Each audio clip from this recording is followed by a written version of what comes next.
coming off the South Carolina game? How do you like the response? Our fans, I thought our fans were great. I thought they were great. The response of our team was kind of like, we had stretches where we played really, really well, and we had stretches where we didn't play well at all. So I guess sometimes that's to be expected, you know. It was the same after the Texas game, and you know, and some kids from Cincinnati made a lot of shots that they don't normally make, but you guys can make some of those shots when somebody doesn't put a hand up. So I thought we did. The third quarter was really good. I thought the third quarter was really good. Half of the first quarter was really good.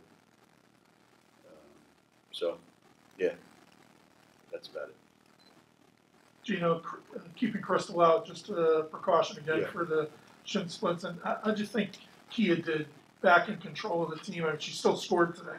She seemed to. Yeah, you know, it takes away one more perimeter player, so we can't spread the floor out as much, and we need Fisa to make shots then if that happens, which she kind of did in the first half.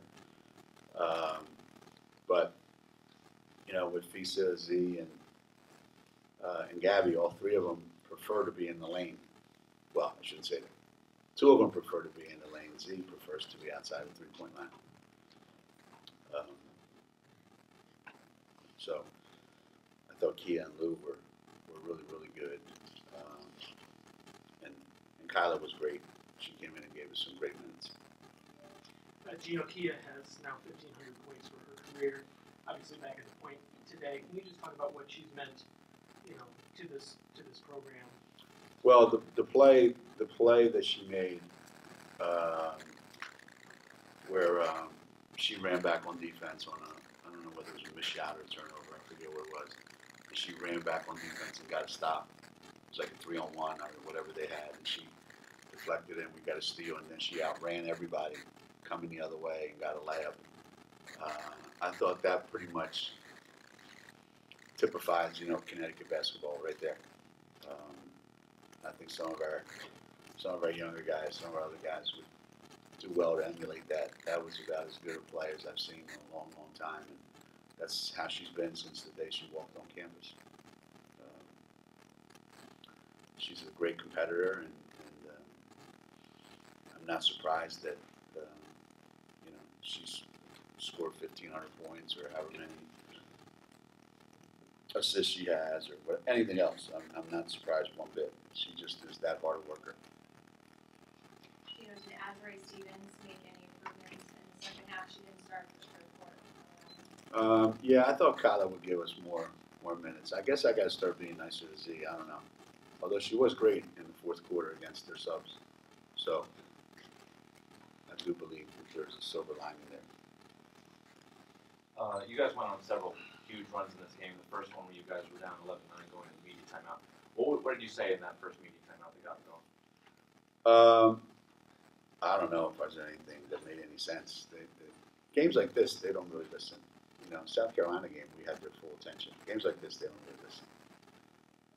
So I just said, don't let them get 23s. So I think we held them to 10. So we did a pretty good job of that. But no, there isn't much that. It's February. Think about it. It's February. If you have to, you know, really, really talk a lot about some things that we want to do, it's too late. You know, we just needed other people to make some plays besides Kia and Lou and as you said, that second quarter we got a lot of people involved, and that was really, really good. And then the third quarter was great, but it wasn't anything I said. Trust me. I wish I could take credit for it, but I can't. You have, you know, Jamison with the 7 assists. You have Gabby playing as a forward. He's got a 400th assist. You have Collier at 5 assists. How does it help, particularly that third quarter, when you can put the ball in the hands of people who maybe a lot of other teams won't be good passers and good things happen? Well, we are fortunate that you know, we have a lot of players that can make plays for for each other and for other people. You know, when you watch some other teams play, that they're kind of limited as to who can make a play. And I just think that, you know, recruiting players that can make plays, not just for themselves but for others. And obviously, it's nice to make a play when the person that you're passing to can finish. That always helps. But you know, we have 32 assists today on 39 baskets. I guess some of it was their defense, but a lot of it was we're a good passing team, obviously, and it's not just our guards. You know, most times, if you look at basketball closely, when the guards have the ball, good things happen. And a lot of times when you watch basketball, when they pass it to a big guy on the wing, or even a guy at the high post, the offense dies unless that guy shoots it, because they just can only make plays for themselves. So we spent a lot of time looking for and recruiting wings, post players that can make a play, and not just for themselves. And you know, people that have been following our program, it's been like that for a long, long time. Because I think really that's the big key in basketball is when they take your guards out of the equation, what are your forwards going to do with the ball? And we're fortunate that we've got players like that. Can you talk about the decision to leave Megan and Michaela on the bench in the second half? No, it wasn't a decision at all. They weren't ready to go. So I don't know whether they're ill or sick or I don't know. They weren't ready to go, so they didn't play. It's not a mystery. You just mentioned, the passing, including Gabby, really decent.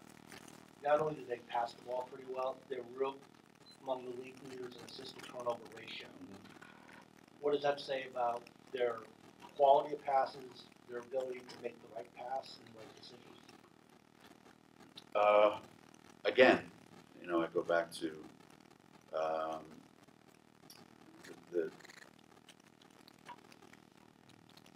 when you have players that can finish, you try to work really hard in practice of getting players to get them the ball in places where they can finish. The nice thing about our team is we have a lot of guys that are scorers. But if your scorers can't pass, then all the other scorers don't have a chance, because every time a scorer catches the ball, they're going to shoot it. Then you don't have a team. You just have a bunch of guys that want to score. So that's a big priority for us. Recruit guys that can score. And when they're not open or when somebody else is open, find them. And sometimes it looks great, sometimes it doesn't. But most of the time for us, that's kind of where it goes. What are your thoughts on UCF? You seem to have come a pretty long way since they hired the coach last year. Going on the road to face them, what do you think the challenges are? Well, what they've done, I think, is they've established this is our identity, this is our style of play, this is the defense we're going to play, and this is what we do on offense. And they're committed to it, and they recruit the kind of players that play to that. So that's basically what you want for a coach. What's the identity of your team going to be? How can you, kind of summarize a team in, just a few words? They play a great zone defensively, and they're very patient on offense. They're great mid-range shooters, and they make the game the way they want to make it. It's hard to get them out of their game. When you go down there, you have to make shots early, and you got to make a bunch of them. And then when they get down, maybe you can speed them up. But if the game is played at a slow pace, then you have a tough time with them. Do you anticipate Crystal playing in that way, or do you want to hold her out? I don't know. We just talked about this game. we're gonna get together tomorrow, see how she feels, and then Tuesday, I'm inclined to say that the more rest she gets, the quicker we can, move on from this. Because right now, it's, she hasn't been practicing. She didn't practice at all before the South Carolina game. She's certainly been practiced before today. So hopefully all this rest that she's getting will help. That's going to, Patriots undefeated when you play on Super Bowl Sunday this year. I think that's continuing. When we play on Super Bowl Sunday? 3-0. Well, they're pretty much undefeated on a lot of Sundays. But I just said this out there, I said it to Justine. I said, if we're up a couple touchdowns with 2 minutes left, I think we have a chance. Anything less than that, and he still has a chance to come on the field, I think we're in trouble. So let's hope we score a lot of points today. Hopefully you get a really, really, really good one tomorrow.